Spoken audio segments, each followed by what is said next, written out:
Assalamualaikum warahmatullahi wabarakatuh. Melanjutkan bahasan tentang manajemen puskesmas.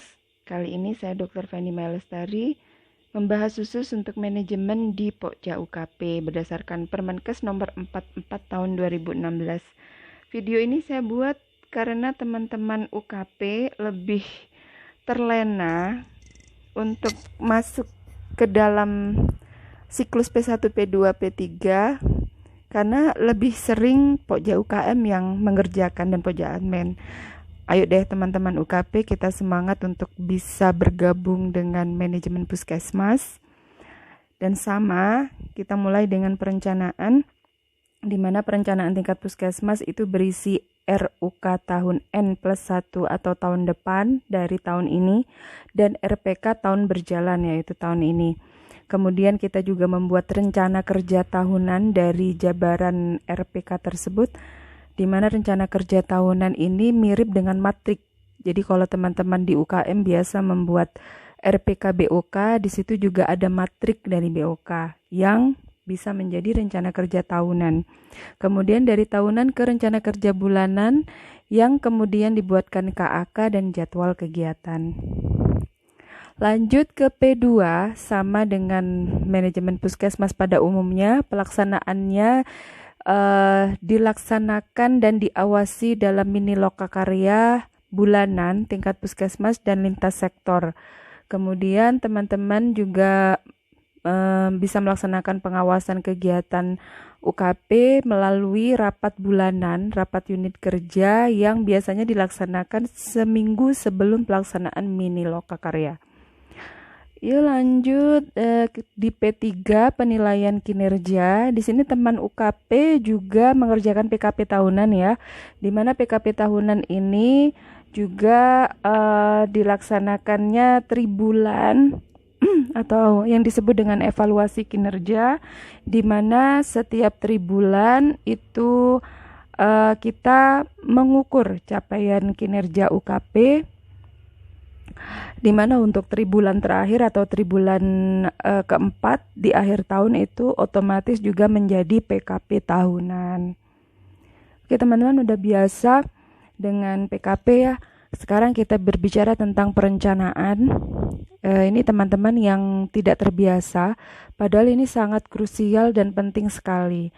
Untuk UKP, dasar perencanaannya itu dapat bisa dilakukan dengan survei mawas diri internal atau yang disebut analisa situasi juga terhadap standar Permenkes nomor 43 tahun 2019.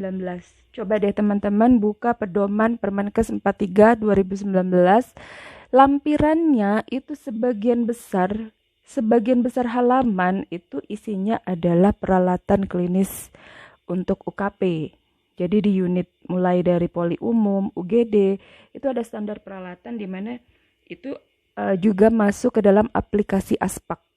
Jadi teman-teman, aplikasi ASPAK itu berisi standar peralatan klinis untuk UKP berdasarkan Permenkes 43 tahun 2019. Kemudian hasil PKP UKP juga bisa menjadi dasar perencanaan untuk menyusun RUK. Dan juga hasil Monef Mutu UKP itu juga bisa dijadikan dasar untuk penyusunan RUK. Jadi teman-teman, di Permenkes 43 2019 itu ada standar gedung yang semestinya untuk sebuah puskesmas, kemudian standar sarana prasarana, standar peralatan klinis, standar ketersediaan obat, dan standar ketenagaan.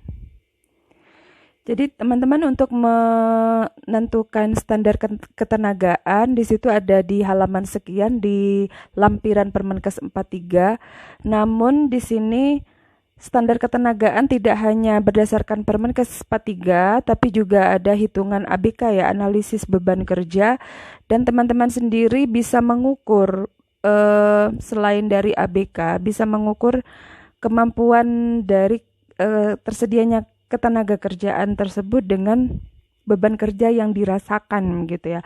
Contohnya misalkan petugas loket sudah ada 2 orang, namun satu petugas itu harus sering mengerjakan tugas lain. Jadi ada tugas rangkap sehingga yang betul-betul mengerjakan tugas-tugas di loket itu hanya satu orang. Padahal tugas loket pendaftaran itu banyak sekali ya. Jadi bukan hanya mendaftarkan pasien namun juga mengatur rekam medis, mengantarkan rekam medis ke ruangan. Jadi setiap beban kerja yang dirasakan itu bisa diusulkan setiap unit dan juga menyesuaikan dengan standar juga sehingga tujuan akhirnya adalah pelayanan yang optimal.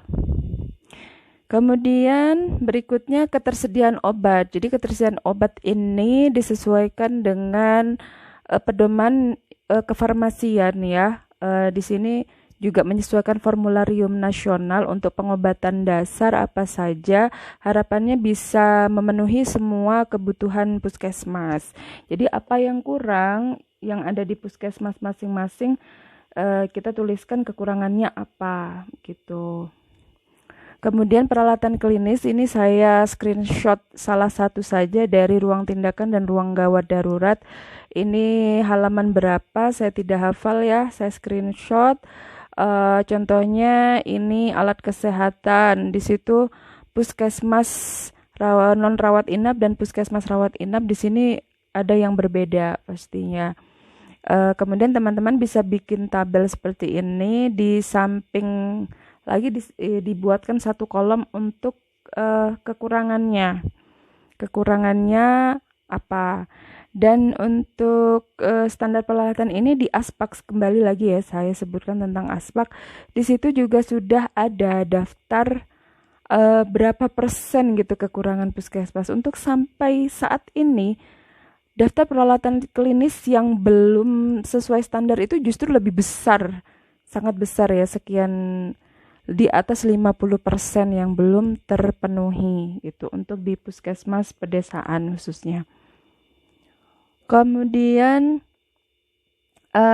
pastinya tidak semua permasalahan itu nantinya akan dimasukkan di usulan di rencana usulan kegiatan atau RUK. Kemudian semua data tersebut yang belum sesuai standar kita masukkan ke dalam tabel daftar identifikasi masalah.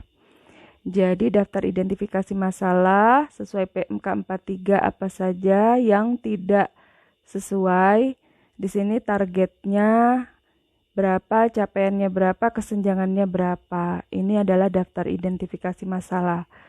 Kemudian itu tadi berdasarkan standar Permenkes 43. Yang selanjutnya dasar perencanaan berdasarkan penilaian kinerja atau PKP. Hasil PKP UKP juga menjadi dasar. Ini contohnya ya, kalau untuk PKP di Provinsi Jawa Timur yang diukur itu pertama untuk rawat jalan, angka kontak yang di entry di piker dengan target sekian, bila capaiannya ternyata tidak mencapai, berarti ada kesenjangan, dianggap kurang. Kemudian rasio rujukan, kemudian prolanis, itu ya yang diukur untuk PKP Jawa Timur. Jadi hasil yang kurang itu masukkan ke dalam tabel identifikasi masalah. Oke, kemudian dari hasil Monef indikator mutu UKP, adakah capaian yang kurang? Misalkan respon time pelayanan loket pendaftaran ini banyak dikomplain oleh pasien ya biasanya ya, karena loket biasanya lama gitu ya, komplain pasien. Targetnya berapa menit, capaiannya berapa persen, karena bisa diukur ya, mungkin bisa itu dimasukkan dalam indikator mutu, kesenjangannya berapa, kemudian dicari penyebab permasalahannya. Kira-kira kenapa yang menyebabkan ada keterlambatan layanan. Kemudian kita sudah mendapatkan daftar identifikasi masalah. Ini kita langkah-langkah menuju penyusunan RUK. Dari identifikasi masalah kita tentukan prioritas karena tidak semua akan mendapatkan pembiayaan. Contohnya peralatan klinis di Aspak kita kekurangannya banyak. Tidak semua pasti kita penuhi dengan adanya anggaran. Jadi anggaran untuk pembelian peralatan klinis itu pastinya terbatas ya. Jadi kita harus menentukan prioritas masalah. Kemudian setelah ditentukan prioritas permasalahan, kita cari akar permasalahan dengan fishbone. Sama dengan yang UKM dan admin juga mengerjakan fishbone. Kemudian kita setelah menemukan akar permasalahan, maka dicari alternatif pemecahan masalah, di mana solusi pemecahan masalah terpilih itulah yang akan dimasukkan dalam tabel rencana usulan kegiatan untuk tahun depan atau N+1. Baiklah teman-teman, untuk RPK rencana pelaksanaan kegiatan kita contohkan untuk tahun ini ya, tahun 2022 untuk program UKP itu yang dapat dijadikan tabel RPK dari UKP adalah berdasarkan DPA JKN tahun anggaran berjalan. Jadi DPA JKN ini kan ada 1 tahun ya, 2022 gitu, dan ada matriknya. Misalkan bulan Januari itu ada anggaran untuk apa, kemudian Februari ada pencairan apa di matrik begitu. Itu kita masukkan dalam RPK. Karena di situ RPK JKN itu bukan hanya tentang Jaspel ya. Jadi teman-teman kalau berbicara mendengar kata anggaran JKN itu selalu ingatnya Jaspel. Padahal di situ juga ada anggaran untuk pembelian atau pembelanjaan peralatan-peralatan yang dibutuhkan. Kemudian dibutuhkan di UKP ya, seperti rehab gedung, kemudian pemeliharaan peralatan juga. Dan bila ada kegiatan UKP yang memang tidak ada pembiayaannya, misalkan ini adalah kegiatan rutin, tetap juga kita masukkan dalam RPK.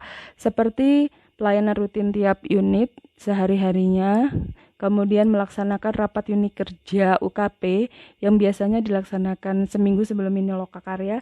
Ini kita masukkan dalam RPK. Kemudian ada audit klinis, itu juga miliknya UKP. Kemudian bila ada kalakarya untuk peningkatan kompetensi seperti kegawat daruratan, kemudian kalakarya untuk apa gitu ya, atau mungkin ada kegiatan UJT, jadi untuk petugas yang memang belum sesuai kompetensi dilakukan UJT. Kemudian ada kaji banding ke pelayanan yang bersifat UKP, itu bisa dimasukkan menjadi RPK yang seperti yang tadi saya jelaskan ya. Nanti turunannya ada rencana kerja tahunan, rencana kerja bulanan, dan ada KAK. Jadi teman-teman ingat kalau setiap kegiatan itu idealnya memang ada KAK.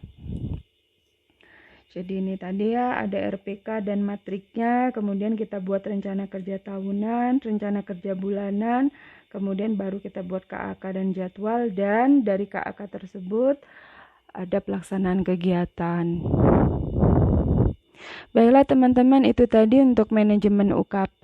Semoga bisa mempermudah teman-teman ikut berperan dalam manajemen puskesmas. Apabila memang masih bingung nih contoh dokumennya seperti apa, teman-teman bisa kontak saya di email ini ya, bisa dicatat, atau di Facebook atau di YouTube channel ini bisa komen dan share sebanyak-banyaknya ya, supaya lebih banyak yang merasakan manfaatnya. Terima kasih. Wassalamualaikum warahmatullahi wabarakatuh.